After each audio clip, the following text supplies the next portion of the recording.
जब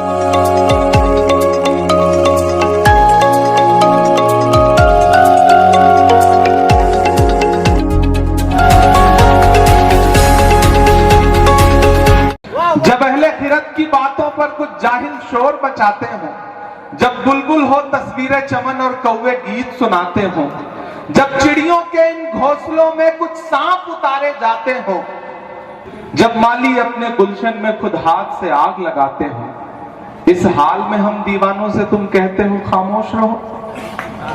हम बोलेंगे, हम लोग अनल हक बोलेंगे।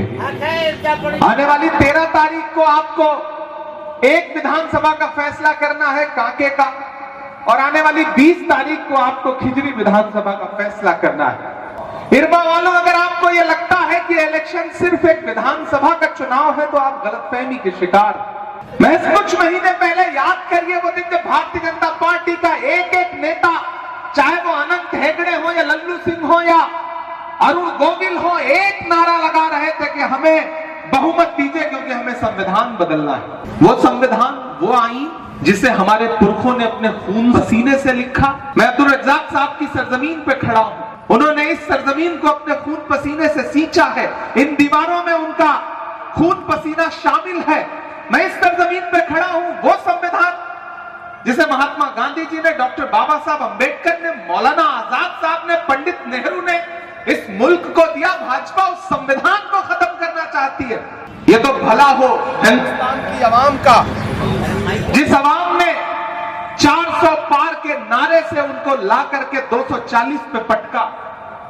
उसका परिणाम यह हुआ कि उन्हें 2 बैसाखियां लेनी पड़ी, एक चंद्रबाबू की बैसाखी, एक नीतीश बाबू की बैसाखी।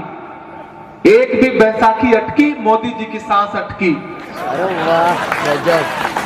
ये आवाम की ताकत है, क्योंकि आपने एक बड़ी लड़ाई लड़ी, बड़े मकसद के साथ लड़ी, आपने छोटी छोटी चीजें नजरअंदाज कर दी। अब फिर आपके सामने झारखंड और महाराष्ट्र, 2 स्टेट के चुनाव। हर दिन मुसलसल अपनी नींद कुर्बान करके, पप्पू भाई हो, हम हो, राहुल जी हो, हेमंत जी हो, कल्पना जी हो, लगातार आवाम के बीच जा रहे हैं और सिर्फ उन्हें बेदार कर रहे हैं, उन्हें आगाह कर रहे हैं कि झारखंड में जो नफरत की खेती करने की कोशिश भाजपा कर रही है वो बहुत खतरनाक खेल है और उस खेल को आपको समझना पड़ेगा। झारखंड को दिल्ली में बैठा हुआ हाकिम अपने रिमोट कंट्रोल से चलाना चाहता है। वो चाहता है कि झारखंड की जो संपदा है, यहाँ की जो खनिज है, यहाँ की जो माइनिंग है, उसको अबानी और अडानी को सौंप दिया जाए और झारखंड की आवाम आवाज न उठाए। याद करिए कि किस तरह आपके एक लोकप्रिय मुख्यमंत्री को भाजपा ने उठा करके जेल की सलाखों के पीछे डाल दिया। कई महीने तक जमानत नहीं हुई और जब जमानत हुई तो कोर्ट ने कहा कि ये तो बिना कारण के जेल भेजा गया। बताइए हेमंत सोरेन के वो 5 महीने कौन लौटा सकता है जो जेल की सलाखों के पीछे गुजरे हैं। जब एक मुख्यमंत्री का ये हाल करते हैं तो सोचिए आवाम के साथ कैसा सुलूक करेंगे ये आने वाले दिनों में अगर झारखंड इनके हाथों में चला गया तो। और वो असम से एक मुख्यमंत्री महोदय आए हैं, बता रहे हैं घुसपैठ घुसपैठ घुसपैठ। मेरे हाथ में, मैं आजकल झारखंड में नक्शा लेके घूम रहा हूं और यहां मीडिया के भी साथी मौजूद हैं। ये मेरे हाथ में नक्शा है भारत का। मैं चैलेंज करता हूं हेमंत विश्व शर्मा को और अमित शाह जी को कि आए भारत का नक्शा देख लें और इस नक्शे में झारखंड देख लें और बताएं कि ये जो झारखंड की सीमा है वो किस देश से जाके लगती है और इसमें घुसपैठ कैसे हो सकती है। जब किसी देश में दूसरे देश से जाके इसकी सीमा लगती ही नहीं है तो किसी दूसरे देश से घुसपैठ कैसे हो सकती है। ये झूठे लोग हैं, ये धोखेबाज लोग हैं। ये यहां झारखंड में खड़े होकर के भी यही बात करेंगे और जब महाराष्ट्र जाएंगे तो वहां भी यही राग अलापेंगे, क्योंकि इनके पास मुद्दे नहीं है। जितने मुद्दे थे उस पर ये बेनकाब हो चुके हैं। इन्होंने नारा लगाया था बेटी बचाओ बेटी पढ़ाओ। याद करो वो दिन इरबा वालों के हाथरस में जब एक दलित बिटिया के साथ बलात्कार हुआ और रात के 2 बजे उसकी लाश जला दी गई इसलिए ताकि सबूत मिटाए जा सके। याद करो वो दिन कि जब पहलवान बेटियां, ओलंपिक मेडल लाने वाली बेटियां जंतर मंतर पर अपना हक मांग रही थी तो उनको दिल्ली पुलिस ने किस तरह घसीटा था। याद करो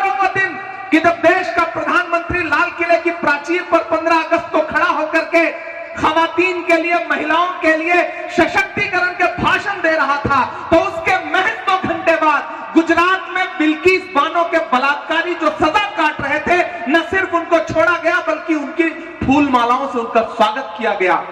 ये हैं इनके नारे, ये बेनकाब हो चुके हैं। ऐसे में एक नया नारा लेकर के आए हैं। एक तरफ इनके नारे हैं कटोगे बटोगे, मंगलसूत्र छीन लेंगे, भैंस खोल ले जाएंगे, ढहा देंगे, उल्टा लटका देंगे, और एक तरफ हमारे नारे क्या हैं? आइए नफरत के बाजार में मोहब्बत की दुकान खोलते हैं। ये लड़ाई नफरत और मोहब्बत के बीच में है। सदियों से ये लड़ाई चली आ रही है। इस बार इस लड़ाई के अगुआ राहुल गांधी हैं, हेमंत सोरेन हैं, लालू यादव हैं, तेजस्वी जी हैं, पप्पू जी हैं, इमरान प्रतापगढ़ी हैं, और एक तरफ कौन लोग खड़े हैं जिनकी एक भाषा है, नफरत की भाषा। याद करिए, मैं इरबा में खड़ा होकर के आपसे एक बहुत जरूरी बात कहना चाहता हूं साथियों।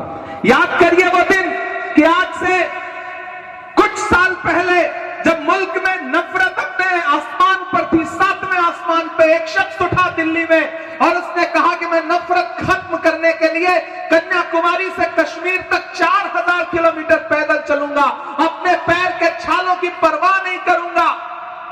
मैं चला हूं उस इंसान के साथ, मेरे पैर के छाले इस बात के गवाह हैं कि हमने देखा है राहुल गांधी को कन्याकुमारी से कश्मीर तक चलते हुए।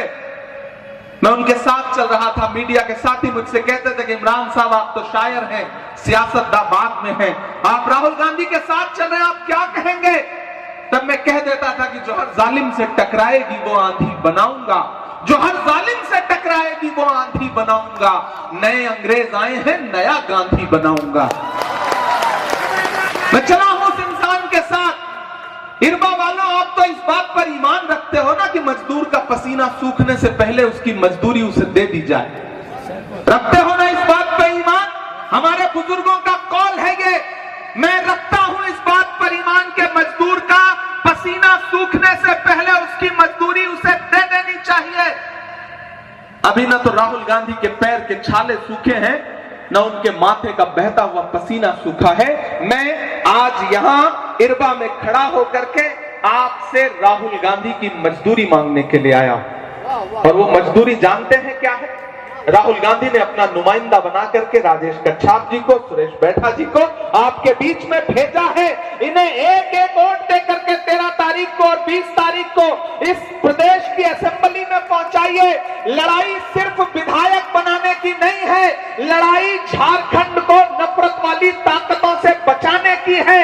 अगर छोटी छोटी नाराजगी भी हो तो उसे नजरअंदाज करिए, क्योंकि जब लड़ाई बड़ी होती है तो छोटे छोटे मफाद और छोटी छोटी शिकायतें नहीं देखी जाती हैं। इसलिए मैं अपने बुजुर्गों से, नौजवान साथियों से, माओं से, बहनों से सबसे गुजारिश कर रहा हूं कि कांग्रेस की जो गारंटी है वो आपके सामने है।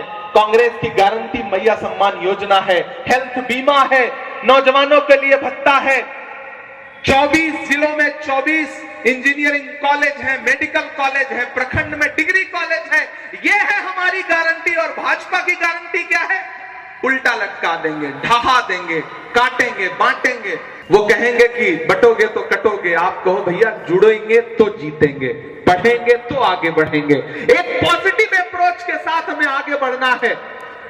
और झारखंड वालों, मैं झारखंड की आवाम से कह रहा हूं कि आज 7 जगह पर इनकम टैक्स की रेड पड़ी। मैं सुबह हेलीकॉप्टर पकड़ने के लिए एयरपोर्ट जा रहा था तो वहां मीडिया के साथी आए, उन्होंने कहा इमरान साहब 7 जगह इनकम टैक्स की रेड पड़ी है आज झारखंड में, मुख्यमंत्री के सलाहकार के यहां भी, इनके यहां, उनके यहां, आप क्या कहेंगे?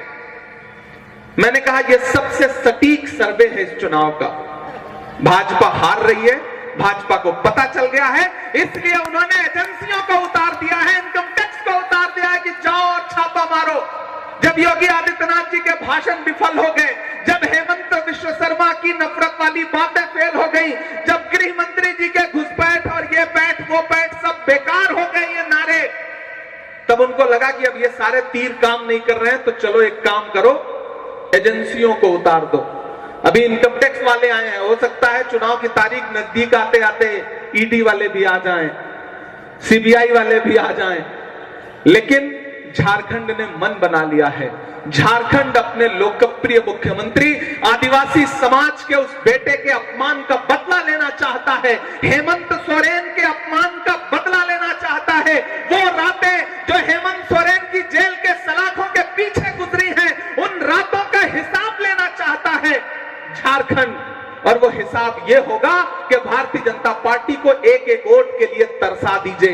क्या हिंदू, क्या मुसलमान, क्या सिख, क्या ईसाई, क्या दलित भाई, क्या आदिवासी, क्या पिछड़ा, अपने घरों से निकलिए। आज से इस चुनाव को हेमंत सोरेन बन के लड़िए, राहुल गांधी बन के लड़िए, इमरान प्रतापगढ़ी बन के लड़िए, पप्पू यादव बन के लड़िए, राजेश कच्छप बन के लड़िए, सुरेश बैठा बन के लड़िए। इस लड़ाई को अपनी लड़ाई मान के चलिए।